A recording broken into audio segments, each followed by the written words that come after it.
Dear students, welcome to a new video.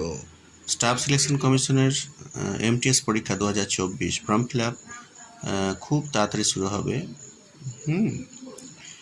জুনের 7 তারিখ থেকে 15 জুনের মধ্যে বেরিয়ে যাবে। আর বয়স সীমা 18 থেকে 27, 18 থেকে 25 একটা আছে, 18 থেকে 27। আর পরীক্ষা রিটেন এক্সামিনেশন হবে। আর বাংলা ভাষাতে পরীক্ষা দেওয়া যাবে। জুলাই আগস্ট নাগাদ পরীক্ষাটা হবে। MCQ টাইপ কোশ্চেন হবে এবং অনলাইন মোডে হবে, ঠিক আছে।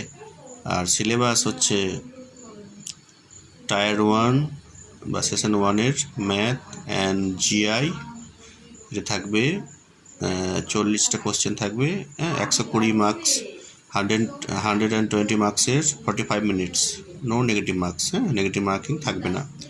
আর টায়ার 2 যেটা বা সেশন 2 যেটা, সেটা GK এবং ইংলিশ থাকবে। এখানে 50টা কোশ্চেন থাকবে, 3 নম্বর করে, 150 মার্কসের, আর সময় হচ্ছে 45 মিনিট, ঠিক আছে।